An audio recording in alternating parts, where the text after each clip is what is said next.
जय हिंद साथियों, मैं धर्मेंद्र कुमार शर्मा आप सभी का आपके अपने YouTube चैनल फाइटर्स क्लासेस पर हार्दिक स्वागत करता हूं। साथियों, आज की क्लास में अपन मैथमेटिक्स का एक टॉपिक है, महत्वपूर्ण टॉपिक है। इसमें क्षेत्रमिति मेंसुरेशन अपन इसको इंग्लिश में बोलते हैं। एग्जाम में लगभग 40% क्वेश्चन एडवांस मैथ है जो क्षेत्रमिति है से बढ़ते हैं। जो स्टूडेंट्स की मांग है वो कह रहे हैं कि हमें क्षेत्रमिति के क्वेश्चन बताओ, क्षेत्रमिति पढ़ाओ। इसी को ध्यान में रखते हुए मैं आपको शुरुआत करता हूं आज क्षेत्रमिति से। क्षेत्रमिति आज अपन पढ़ेंगे तो सबसे पहले इसकी बेसिक जानकारी मैं आपको बताता हूं कि क्षेत्रमिति होती क्या है। क्षेत्रमिति देखो, नाम यहां देखो आप, क्षेत्र का मापन, मिति का अर्थ होता है मापन, क्षेत्र का मापन एरिया का मापन करना। अब एरिया का मापन अपन क्षेत्रफल से कर सकते हैं, परिमाप हो सकता है, उसका आयतन हो सकता है। देखो क्या हो सकता है, उसकी आधार होता है, ऊंचाई होता है, भुजाओं की माप हो गई। एक तरह से वो क्या है, मापन ही कहलाता है। तो देखो क्षेत्रमिति अपन पढ़ने से पहले सबसे पहले अपन पढ़ लेते हैं, एक इसमें एक भाग होता है ज्यामिति। क्या होता है? ज्यामिति। मैथमेटिक्स का पार्ट है ज्यामिति, ज्योमेट्री। आपने पढ़ा होगा रेखा, किरण, लंब, कोण, भुजा, ये जो चीजें होती है वो यहां से ही अपने पास आती है। किससे आती है? ज्योमेट्री से अपने पास ये चीजें आती है और ज्योमेट्री से ही आगे अपन पढ़ते हैं क्षेत्रमिति। आज अपन जब पढ़ रहे हैं डायरेक्ट क्षेत्रमिति तो इसका मैं थोड़ा नॉलेज देता हूं ज्यामिति है क्या चीज। अपन पढ़ते थे कि एक बिंदु से लेके दूसरे बिंदु को मिलाने वाली भुजा क्या कहलाती है? एक रेखा कहलाती है, सॉरी एक भुजा कहलाती है। दो बिंदु हो गए और एक जो है भुजा है, एक रेखा है, इसमें कई बिंदु होते हैं, कई रेखा इसमें शामिल होती है। ये बाद की बातें हैं, इसके बारे में और ज्यादा मैं बाद में पढ़ा दूंगा जब ज्योमेट्री पढ़ाऊंगा। लेकिन जब इसको शुरुआत कर रहे हैं तो मैं आपको बता दूं कि जो ज्यामिति होती है इसमें होती है भुजाएं, कोण। मेनली दो चीजें होती है, भुजा और कोण, और इससे संबंधित अपन प्रॉपर्टीज इसमें पढ़ते हैं। इसके जो प्रमेय वगैरह होती है इसमें पढ़ते हैं। इससे जो कई प्रमेय बनके इसके जो क्वेश्चन मिलते हैं वो अपने कई बार क्षेत्रमिति में भी काम है दे देते हैं। इसमें भुजा और कोण होती है। क्षेत्रफल में क्या होता है? क्षेत्रमिति में क्षेत्रफल होता है, आयतन होता है, परिमाप होता है।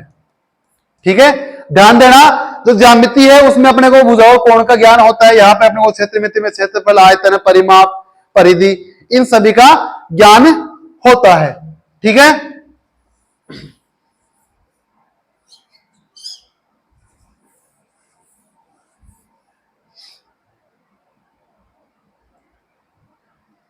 अब देखो क्षेत्रमिति अपन स्टार्ट करते हैं। इससे पहले मैं आपको बताता हूं कि क्षेत्रमिति को अपन ने दो भागों में बांटा है। एक होता है 2D, एक होता है 3D। ये 2D और 3D अपने को ज्योमेट्री से देखने को मिल जाती है। 2 डायमेंशनल ज्योमेट्री अर्थात द्विविमीय, द्विविमीय, और 3D का मतलब होता है 3 डायमेंशन, त्रिविमीय। इसमें दो विमा होती है। विमा आपने फिजिक्स में पढ़ी होगी, अर्थात इसमें दो यूनिट होती है।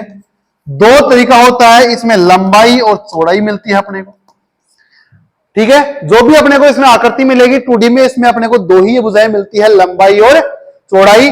और 3D की मैं जब बात करता हूं उसमें मिलती है लंबाई, चौड़ाई और ऊंचाई। जैसे मैं आपको एग्जांपल दे दूं, एक चौक का डिब्बा, आप जो बचपन में क्लास में पढ़े होंगे, क्लास में देखा होगा आपने, चौक का डिब्बा होता है। वो एक तरह से कौन सी आकृति होती है?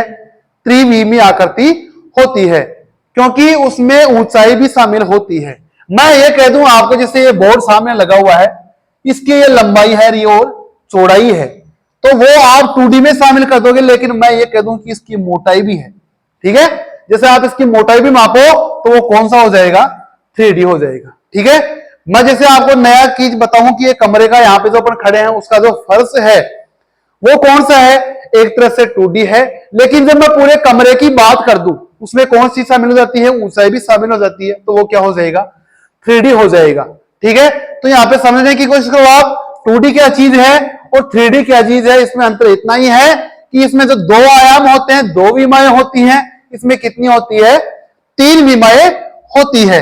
अब आप कहोगे कि 2D में कौन कौन सी आकृतियां शामिल है और 3D में कौन कौन सी आकृतियां शामिल है। तो आपको मैं बता दूं कि 2D अपन ने लिया एक 2D, एक अपन ने लिया 3D। इसका अपन तुलनात्मक अध्ययन कर लेते हैं। अपन ने क्या कहा? इसमें दो विमाएं होती है। क्या होती है? विमा का समझ जाओ आप कि इसमें दो भुजाओं, मान लो कि दो लंबाई और चौड़ाई होती है, इसमें 3D होती है, तीन विमाएं होती हैं, ऊंचाई भी इसमें शामिल हो जाती है। ठीक है, एल बी एच, लंबाई चौड़ाई ऊंचाई यहां पे होती है एल और बी, लंबाई और चौड़ाई। अगर मैं कोई चतुर्भुज ले लूं, समझ रहे हो, मैं कोई चतुर्भुज ले लूं, अब चतुर्भुज कितने प्रकार के हो सकते हैं वो बात की बातें हैं। मैं 2D में कोई चतुर्भुज ले रहा हूं, इसमें लंबाई और चौड़ाई ही होती है, तो 2D में क्या हो गया, एक तरह से चतुर्भुज शामिल हो गया। या आप कह दो सीधे सीधे भाषा में कि समतल आकृति, क्या कह सकते हो कि एक समतल जो आकृति होती है वो 2D में शामिल होती है, जो एक समतल नहीं होती है, अलग उसकी संरचना होती है, वो किस में होती है, 3D में शामिल होती है। ठीक है, चतुर्भुज हो गया, एक हो गया इसमें त्रिभुज, कौन सा हो गया, त्रिभुज हो गया। एक इसमें शामिल होता है वृत्त, ठीक है, एक इसमें शामिल क्या होता है, वृत्त, सर्किल, ये ट्रायंगल, क्वाड्रेंट। ठीक है, चतुर्भुज, ट्रायंगल और सर्किल इसमें शामिल होते हैं। ऐसे ही मैं बात करता हूं 3D की, तो इसमें देखो आप, इसमें शामिल हो गया गोला, बेलन, शंकु, छिन्नक। छिन्नक अपन पढ़ते थे एक तरह से, जो अपन ने देखा होगा घरों पे बाल्टी देखते हैं अपन, बाल्टी जो रूप होती है, ये जो छिन्नक होता है यही होता है, बाल्टी का रूप होता है, यही क्या होता है, छिन्नक होता है। शंकु अपन जानते हैं ये होता है। बेलन अपन ने देखा है, सिलेंडर अपन ने देखा है, घरों पे जो सिलेंडर होता है अपने पास वो एक बेलन का ही रूप होता है। गोला अपन ने देखा है। ठीक है, एक अपन किस में ले लेते हैं, घन, और एक होता है घनाभ। ठीक है, ये 3D आकृतियां होती है, ये सभी क्या होती है, 3D आकृतियां होती है, इनमें हमेशा आयतन भी शामिल हो जाता है। ठीक है, इसका सिर्फ और सिर्फ 2D में, आपको मैं बता दूं जानकारी के लिए, 2D में सिर्फ और सिर्फ क्षेत्र और परिमाप होता है, जबकि 3D में बात करते हैं उसमें आयतन भी शामिल हो जाता है। कि इसमें जैसे मैं बोल दूं कि एक गोला है या गोलाकार कोई टंकी है, उसमें कितना पानी आएगा, तो उसमें एक तरह से क्या होता है, एक आयतन होता है, उसमें लंबाई चौड़ाई ऊंचाई तीनों की माप लेते हैं, उसमें अपन इसका आयतन याद करते हैं भाई कितना जाता है इसमें। ठीक है, तो कहने का मतलब हुआ 2D में शामिल हो गई ये तीन प्रकार की आकृतियां, ये सारी आकृतियां 3D में शामिल हो जाती है। इसमें क्षेत्रफल और परिमाप ही होता है, इसमें क्या होता है, आयतन भी शामिल हो जाता है। तो यह हो गया 2D और 3D क्षेत्रमिति का जो बेसिक अध्ययन है। अब मैं इसमें सबसे पहले लूंगा त्रिभुज। अपन इसमें एक ही चीज का अध्ययन करेंगे, क्षेत्रमिति काफी बड़ा टॉपिक है, काफी इसमें क्लासें होने वाली है।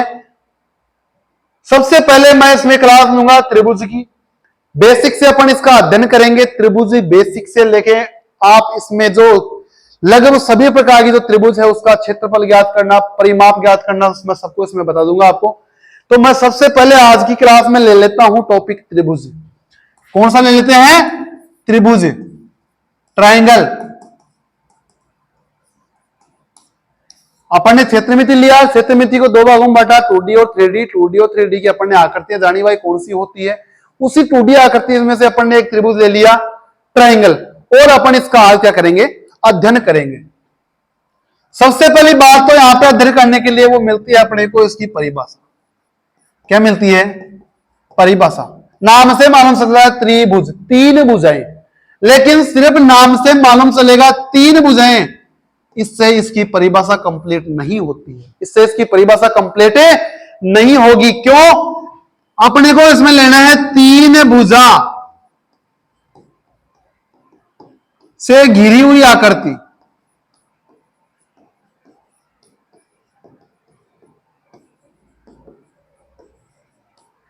तीन भुजाओं से घिरी हुई बंद आकृति, ये ध्यान देना भाई, ये जो मैंने शब्द लिखा है यहां पे बंद आकृति, या मैं कह दूं तीन भुजाओं वाली आकृति।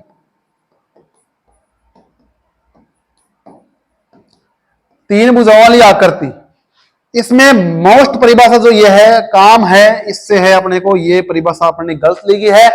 तीन भुजाओं से घिरी हुई बंद आकृति को क्या कहते हैं, त्रिभुज कहते हैं। क्यों, तीन भुजाओं वाली आकृति, तो मैं ये भी कह सकता हूं क्या, ये तीन भुजा हो गई, ये लो ये तीन भुजा हो गई, लेकिन अपन ने तीन भुजा ली और तीनों को बंद कर दिया आपस में, तो ये क्या हो गई, त्रिभुज हो गई, इसलिए ध्यान रखना है तीन भुजाओं से घिरी हुई आकृति या तीन भुजाओं से बंद आकृति क्या कहलाती है?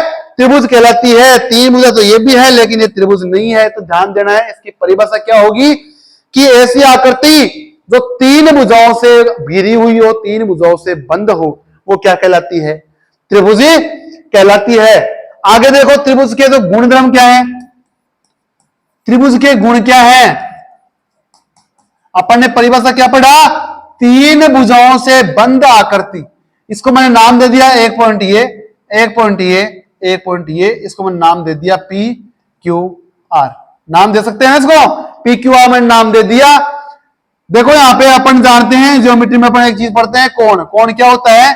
दो भुजाओं के मध्य बनता है। दो भुजा आपस में कितनी झुकी हुई है, ठीक है? जैसे मान लो दो भुजाएं आपस में कितनी झुकी हुई है, कितनी आपस में हो, उनमें बीच का गैप है, वो इसका क्या कहलाता है? कोण कहलाता है। ठीक है, दो भुजाएं यहां पे है, ये कोण बन रहा है, ये भी एक कोण बन रहा है, ये भी एक कोण बन रहा है। ठीक है,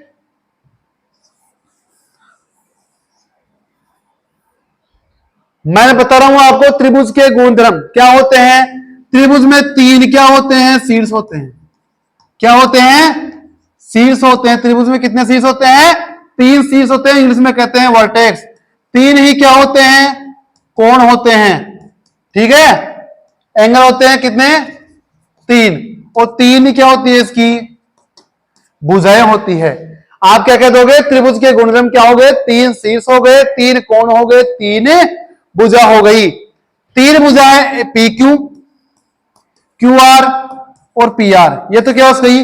भुजा हो गई। कोण पी, कोण क्यू और कोण आर, इसके क्या हो गए? तीन कोण हो गए। तीन शीर्ष कौन से हो गए? P Q R. समझ में आ गई? तो त्रिभुज अपन ने पढ़ा, तीन भुजाओं से बंद आकृति त्रिभुज कहलाती है। त्रिभुज में तीन शीर्ष होते हैं, तीन शीर्ष हो गए तभी तीन इसकी भुजा होगी, तीन इसके क्या होते हैं? कोण होते हैं। मोटा मोटा आपको बता दूं, त्रिभुज में तीन भुजाएं होंगी, तीन ही कोण होंगे। आगे चलते हैं अपन भुजा। भुजाओं से संबंधित आपको मैं ज्ञान दे देता हूं थोड़ा बहुत इसमें, कि भुजाओं से संबंधित ज्ञान है क्या। तीन भुजा होगी, इन तीनों भुजाओं में आपस में क्या संबंध होता है? ध्यान दे लेना। त्रिभुज के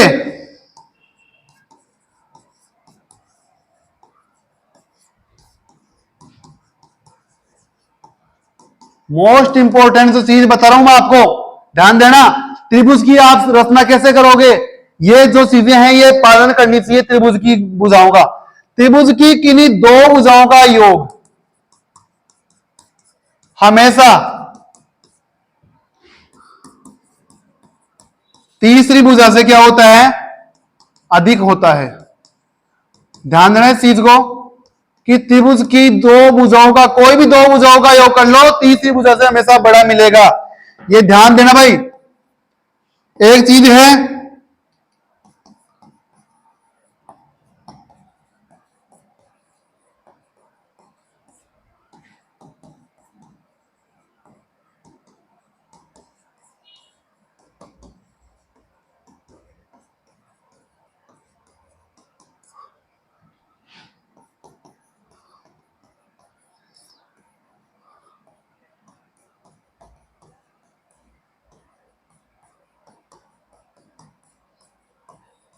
अगर कोई त्रिभुज की भुजाएं इन दोनों नियमों का पालन कर रही है, कोई भी त्रिभुज है उसकी दोनों तीनों भुजाएं इन दोनों नियमों का पालन कर रही है, तो ही वो त्रिभुज की भुजाएं होंगी, अन्यथा वो त्रिभुज की भुजाएं नहीं होगी।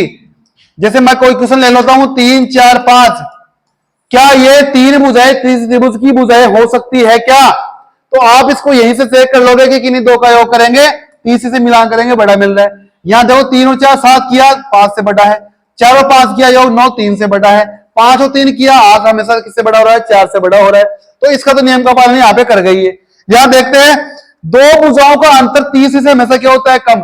4 में 3 घटाओ कितना आ रहा है? 1। बताओ इससे कम आ रहा है नहीं आ रहा है? आ रहा है। 5 में से 4 घटाओ 1 आ रहा है, 3 से कम आ रहा है नहीं आ रहा है? आ रहा है। 5 में से 3 घटाओ 2, 2 हमेशा 4 से कम आ रहा है नहीं आ रहा है? तो ये त्रिभुज की एक भुजाएं हो सकती है। ध्यान देना, ऐसा क्वेश्चन आपके एग्जाम में मिल सकता है आपको इससे संबंधित। ज्ञान का एक क्वेश्चन आपको देता हूं, मैं कह दूं आपको कि किसी त्रिभुज की भुजाएं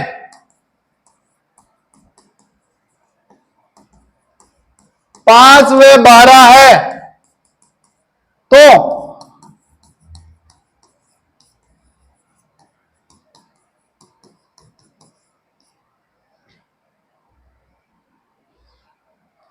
तीसरी भुजा होगी।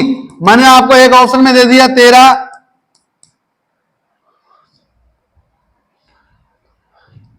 4, 19 और मैंने दे दिया यहां पे 6। अब आप बताओ मेरे को कि इसमें तीसरी भुजा कौन सी हो सकती है। आपको त्रिभुज की 2 भुजाएं मैंने दे दी और आपके पूछ लिया कि तीसरी भुजा होगी कौन सी होगी। बताओ कहां से लाओगे? कोई है क्या आपके पास मेथड? जैसे मैंने इसको मान लिया 5, 12, ये कितनी आ जाएगी? कोई ऐसा मेथड नहीं है। अगर अपने को त्रिभुज के जो नियम है भुजाओं के वो याद है तो आप क्वेश्चन को कर लोगे, वरना एक क्वेश्चन आप हमेशा गलत करके आओगे। एग्जाम में से क्वेश्चन आए हुए हैं, आ सकते हैं, तो यहाँ ध्यान देनी चीज है, बेसिक चीज अपने को पढ़नी पड़ेगी। भुजाओं के जो नियम है, गुणधर्म है, वो पढ़ने पड़ेंगे अपने को, तभी एक क्वेश्चन अपन कर सकते हैं।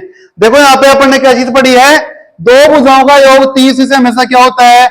अधिक होता है। 2 भुजा अपने को दे रखी है, दोनों का योग करो भाई कितना होता है? तीसरी भुजा अपन मान लेते हैं कोई ए भुजा है, तीसरी भुजा से हमेशा क्या होता है? अधिक होता है। तो बोलो तीसरी भुजा 17 बड़ा होगा या नहीं होगा? होगा ना। ऐसे मैं बात करूं कि 2 भुजाओं का अंतर हमेशा तीसरी भुजा से कम होता है। 2 भुजाओं का अंतर 12 में से 5 करो कितना आ गया? 7। ये अंतर तीसरी भुजा से हमेशा ही क्या आएगा? कम आएगा। क्या आएगा? तीसरी भुजा से हमेशा क्या आएगा? कम आएगा। तो जो ए का मान है वो कहां से कहां तक आएगा? 7 और 17 के बीच में अपने को मिलेगा। 8 भी हो सकता है, बराबर भी नहीं है। यहाँ पे ध्यान देना, बराबर नहीं है। अगर ऑप्शन में यहाँ पे 7 होता ना, मैं 4 की जगह 7 कर दूं और आप 7 कर आओ, वो गलत हो जाएगा आपका। ठीक है, आपको क्या करना पड़ेगा? 7 से 17 के बीच में कौन कौन सी हो सकती है? 8 हो सकता है, 9 हो सकता है, 10, 11, 12, 13, 14, 15, 16, ये भुजाएं त्रिभुज की हो सकती है।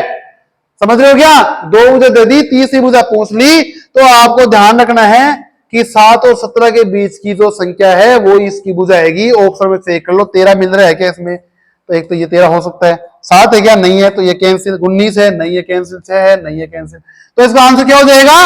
13 इसका आंसर है, आ जाएगा। भुजाओं के अपन ने गुणधर्म पढ़ लिए। ठीक है, एक और चीज कोण की बात करता हूं मैं। कोण, त्रिभुज में कितने कोण होते हैं? 3 कोण होते हैं। तीनों कोण, अब देखो यहां पे बात, 3 कोणों का योग, मोटी मोटी चीजें मैं आपको बेसिक में बता रहा हूं। तीनों कोणों का योग कितना होता है? 180 डिग्री होता है। अगर तीनों कोणों का योग 180 डिग्री से ऊपर होता है तो वो त्रिभुज नहीं है। ध्यान रखना इस चीज का। अगर तीनों कोणों का योग 180 डिग्री से ऊपर जा रहा है तो वो त्रिभुज नहीं होगा। एक और चीज यहां पे, जैसे मैं कोई आकृति बना रहा हूं, कोण यहां पे दे दिया मैंने ए बी सी, तो यहां पे कोण ए प्लस कोण बी प्लस कोण सी कितना देगा? 180 डिग्री। अगर कोई 2 कोण आपको दे दे और तीसरा पूछ ले, जैसे मान लो ए का मान 60 है, इसका मान 50 है, तो इसका मान कितना जाएगा? निकाल सकते हो क्या? दोनों का योग करके किसमें से घटाएंगे? 180 में से घटाएंगे, कितना देगा? ये 70 डिग्री अपने को प्राप्त हो जाएगा। तो 2 कोण दिए हुए, तीसरा कोण निकाल सकते हो। 2 भुजा दे दे आपको, तीसरी भुजा भी आप निकाल सकते हो। एक चीज और है, ये तो है अंतस्थ कोण। कौन से हैं? त्रिभुज के आंतरिक कोण है, अंतस्थ कोण है। मैं बात करूं बाह्य कोणों की, अगर आपको देखो ट्रायंगल दे दूं मैं आपको और मैं कह दूं इसका मान तो है 60 और इसका मान है 70, ठीक है, ये कोण ज्ञात करो या ये 22 कोण ज्ञात करो। अब आप इसमें क्या कर सकते हो? ये कोण ज्ञात करके ये भी ज्ञात कर सकते हो, क्योंकि एक भुजा पर बनने वाले कोणों का योग कितना होता है? 180 डिग्री होता है। वैसे आप ज्ञात कर सकते हो, या आप इसको डायरेक्ट ये ज्ञात न करके डायरेक्ट ये कैसे ज्ञात करोगे? इन दोनों कोणों के बराबर, ये जो कोण होता है ना, इन दोनों कोणों के बराबर हमेशा इसका मान होता है। ज्यामिति पढ़ाएंगे तब आप उन्हें ये गुणधर्म और भी बताएंगे। कई बार डायरेक्ट क्वेश्चन इसमें ज्यामिति में से आते हैं, वो आपको और बताएंगे इसमें। ठीक है, तो ये अगर कोण ज्ञात करना हो तो अपन इसको डायरेक्ट दोनों का योग कर सकते हैं। ठीक है, आगे देखो, त्रिभुज के प्रकार।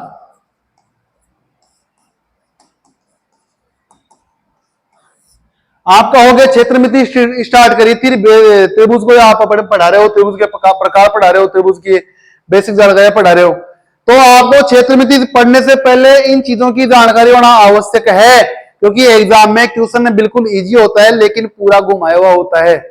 अपन क्वेश्चन करने के लिए बैठते हैं लेकिन उसमें अपने को शक आते हैं कि इसमें करे क्या। अगर अपना बेसिक कॉन्सेप्ट क्लियर है तो आप डायरेक्ट क्वेश्चन में घुस सकते हो, डायरेक्ट फॉर्मूला यूज कर सकते हो, उसका तरीका अपना सकते हो, अगर आपका बेसिक क्लियर है तो हम पढ़ेंगे त्रिभुज के प्रकार। क्या पढ़ेंगे? त्रिभुज के प्रकार। देखो त्रिभुज के प्रकार होते हैं भुजा के आधार पर।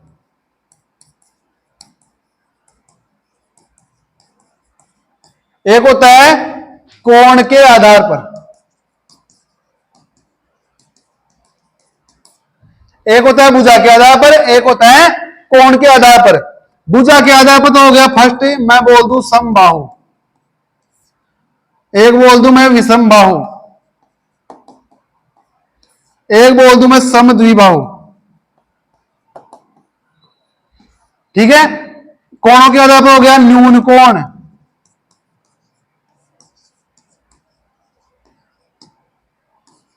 समकोण, एक हो गया अधिक कोण।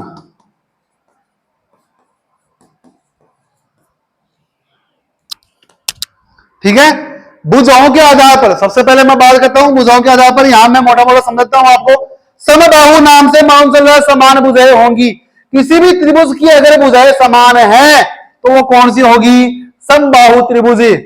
समबाहु त्रिभुज होगी। अगर विषमबाहु का नाम आ जाए तो भुजाएं क्या होती है?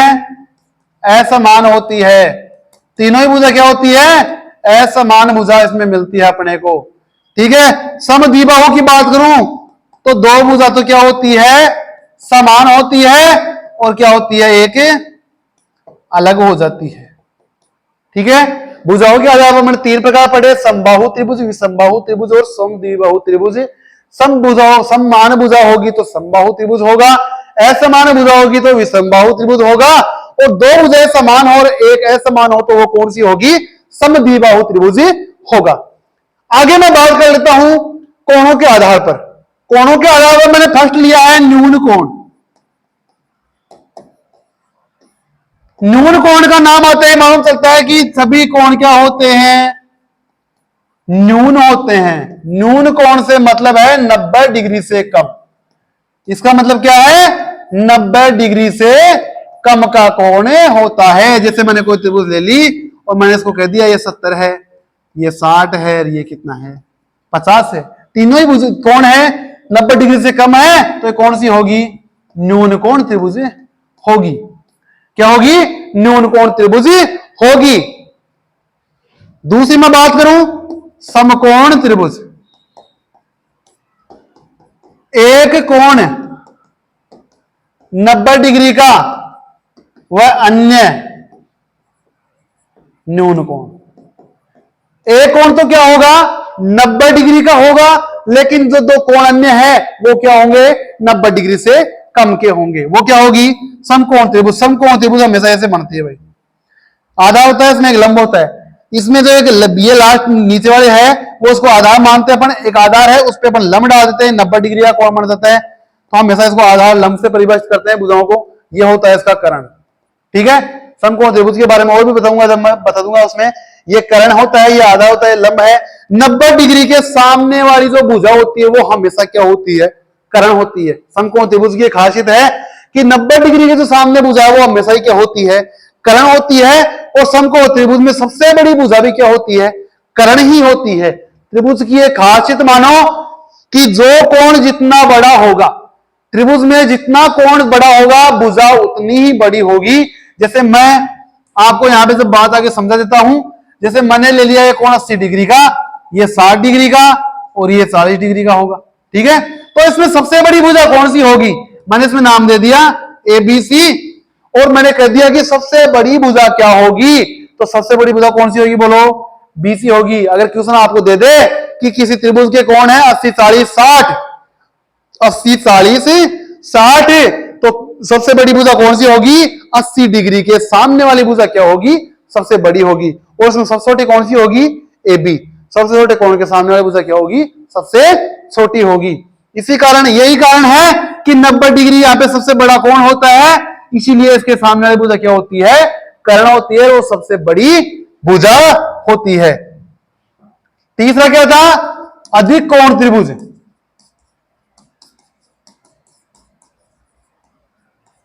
अधिक कोण त्रिभुज, इसमें एक कोण क्या होता है? 90 डिग्री से ज्यादा होता है। क्या होता है? 90 डिग्री से ज्यादा होता है।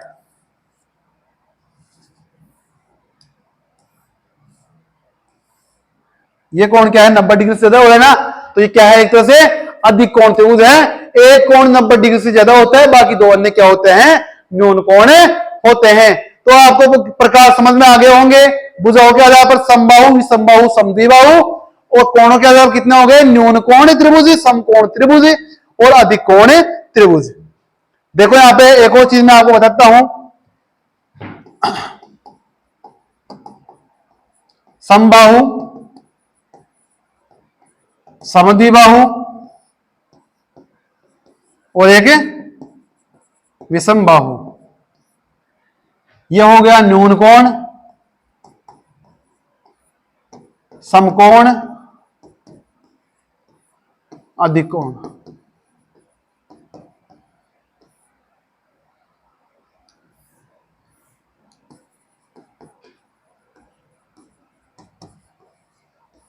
यहां पे मैं इन आपस में रिलेशन बताना चाह रहा हूं, ठीक है? आपस में मैं रिलेशन बना रहा हूं। कोई त्रिभुज समबाहु त्रिभुज है तो वो क्या न्यून कोण त्रिभुज हो सकती है क्या? ध्यान देना, कोई त्रिभुज समबाहु त्रिभुज है तो क्या वो न्यून कोण त्रिभुज हो सकती है क्या? बताओ मेरे को। ये हो सकती है। क्यों? समबाहु, समान भुजाएं होंगी तो कोण भी क्या होंगे? समान होंगे। और वो कोण कोण कितने डिग्री के होंगे? 60 डिग्री के होंगे। समझ रहे मेरी बात? कोण अगर समबाहु त्रिभुज है तो न्यून कोण त्रिभुज हो सकती है। ध्यान रखना, समबाहु त्रिभुज हमेशा न्यून कोण त्रिभुज हो सकती है। लेकिन क्या ऐसे हो सकती है क्या? नहीं हो सकती। क्यों? समकोण त्रिभुज में एक तो लंब, एक आधार, एक कर्ण होता है। ये सबसे बड़ी भुजा होती है इसमें, समझ रहे हो? तो इन दोनों की बराबरी कभी नहीं कर पाएगी। तो समकोण त्रिभुज ये हो ही नहीं सकती। और अधिक कोण त्रिभुज में एक कोण 90 डिग्री का चला जाता है तो उसके सामने वाली भुजा बड़ी हो जाती है, ठीक है? तो समबाहु त्रिभुज सिर्फ और सिर्फ न्यून कोण त्रिभुज को मान सकते हो, बाकी इन दोनों को अपन नहीं मान सकते। ध्यान देना इन चीजों को। ट्यूशन जब अपन करने बैठते हैं तो यही चीजें मायने रखती है कि समबाहु त्रिभुज इनमें से हो सकती है। बात करता हूं मैं समद्विबाहु की। अगर किसी त्रिभुज की भुजाएं दो समान है और एक असमान है तो क्या वो न्यून कोण त्रिभुज हो सकती है? क्या वो समकोण हो सकती है? क्या वो अधिक कोण हो सकती है? तो आप इसमें क्या कहोगे? अगर किसी त्रिभुज की दो भुजा समान हो, जैसे मान लो मैंने कोई त्रिभुज ले ली, ये 3 है, ये भी 3 है, तो बोलो इसके सामने का कोण, इसके सामने का कोण क्या होगा? बराबर होगा। जैसे ये 45 है तो ये भी 45 होगा, होगा ना? तो बोलो ये क्या हो सकता है? 90 होगा। और जब ये 90 होगा तो ये न्यून कोण में नहीं आएगा। समझ रहे मेरी बात? अगर आप इसको 30-30 मानोगे तो भी 90 से बाहर जाएगा, या आप इसको 60-60 मानोगे, 60 और 60, ये 60 हो जाएगा तो ये किस में आ जाएगा? समबाहु में आ जाएगा। तो आप कह सकते हो कि समद्विबाहु कभी भी न्यून कोण में नहीं जाएगी। समझ रहे हो? समद्विबाहु कभी भी न्यून कोण में नहीं जाएगी। समद्विबाहु अधिक कोण में जा सकती है। समद्विबाहु त्रिभुज अधिक कोण त्रिभुज हो सकती है। कैसे? आप ट्राई करके देख लो। मैंने इसको कह दिया ये 25 डिग्री है, ये 25 डिग्री है, ये कितना जाएगा? ये कितना चला गया? 130 डिग्री। तो बोलो ये दो भुजा समान है, ये असमान हो गई। समद्विबाहु एक दो भुजा समान हो गई, एक असमान हो गई, और एक कोणों का भी इसने पालन कर लिया। तो समद्विबाहु अधिक कोण हो सकती है, समद्विबाहु समकोण भी हो सकती है। ये ध्यान दो, समबाहु न्यून कोण है, इन दोनों का पालन नहीं करेगी। समद्विबाहु न्यून कोण का पालन नहीं करती, इन दोनों का पालन करती है। कैसे? समद्विबाहु समकोण का देखो कैसे पालन करती है। ये 90 है, समकोण में एक कोण 90 डिग्री होगा। ये दोनों कोण कितने हो सकते हैं? 45-45 के हो सकते हैं। तो बोलो ये दोनों भुजाएं क्या हो सकती है? बराबर हो सकती है। ये कर्ण हो गया, अलग भुजा हो गई। दो समान भुजाएं, एक असमान भुजा, समद्विबाहु हो गई ना। तो समद्विबाहु समकोण हो सकती है, समद्विबाहु अधिकोण हो सकती है क्या? समद्विबाहु अधिकोण हो सकती है क्या? हो सकती है। तो आप कह सकते हो समद्विबाहु समकोण त्रिभुज हो सकती है और समद्विबाहु अधिकोण त्रिभुज भी हो सकती है। बात करता हूं मैं विषमबाहु की, बात करता हूं मैं विषमबाहु की, जिसकी तीनों भुजाएं अलग अलग हो, तो क्या वो न्यून कोण में जाएगी क्या? जाएगी क्या? बोलो, जा सकती है। जिसकी तीनों भुजाएं अलग अलग हो न्यून कोण में जा सकती है। देखो कैसे जा सकती है, मैंने कह दिया ये 70 है, ये 60 है, ये 50 है, तीनों ही भुजा अलग अलग है तो न्यून कोण में जाएगी। क्या विषमबाहु त्रिभुज समकोण त्रिभुज हो सकती है? देखो आप, मैंने ले लिया 3 4 5, ये समकोण त्रिभुज है, तीनों भुजा अलग है, विषमबाहु है, और ये दोनों अलग अलग कोण है, ये 90 डिग्री का कोण है, समकोण त्रिभुज होगी या नहीं होगी? हो सकती है। ठीक है, क्या यह अधिकोण त्रिभुज हो सकती है? विषमबाहु त्रिभुज क्या अधिकोण त्रिभुज हो सकती है क्या? हो सकती है। इसमें क्या रहा है, जैसे मान लो इसको 100,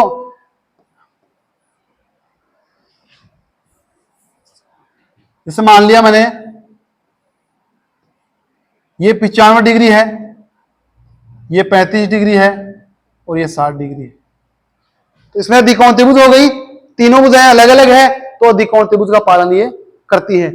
विषमबाहु त्रिभुज तीनों कोणों का पालन कर लेती है, समबाहु त्रिभुज सिर्फ और सिर्फ न्यून कोण का पालन करती है, समद्विबाहु समकोण का भी करेगी, अधिकोण का भी करेगी।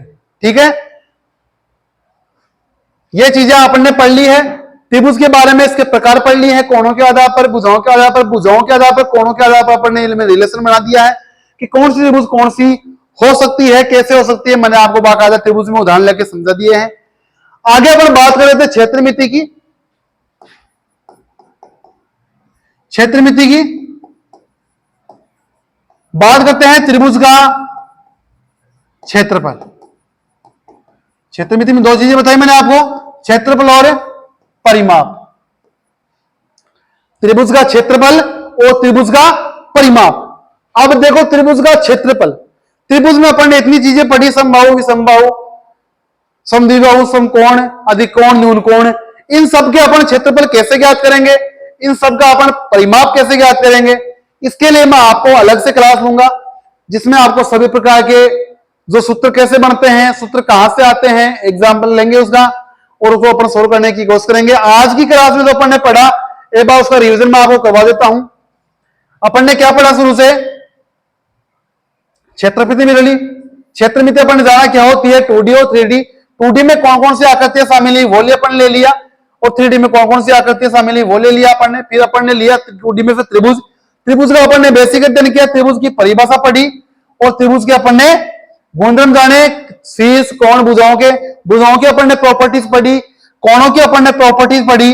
फिर देखो अपन ने आगे त्रिभुज के प्रकार पढ़े हैं, ये त्रिभुज के अपन ने प्रकार पढ़े, भुजाओं के आधार पर, कोणों के आधार पर कौन कौन सी इसके प्रकार होते हैं वो अपन ने पढ़ लिया। आगे इसके आगे अपन ने जो मोस्ट चीज पढ़ी है, आपस में रिलेशन, भुजाओं के आधार पर और कोणों के आधार पर आपस में जो 6 प्रकार हो गए, इनमें आपस में कैसे कैसे रिलेशन होता है, क्या समबाहु त्रिभुज समकोण हो सकती है, विषमकोण हो सकती है, न्यून कोण हो सकती है, या ये समद्विबाहु, ये तीनों हो सकती है, इनका अपन ने रिलेशन जान लिया है, क्वेश्चन इसमें से बन जाते हैं। आज के लिए अपन ने इतना ही। अगली क्लास में जो पढ़ेंगे अपन क्षेत्रफल और परिमाप, त्रिभुज के क्षेत्रफल कैसे ज्ञात करते हैं, परिमाप कैसे ज्ञात करते हैं। आज के लिए इतना ही, धन्यवाद।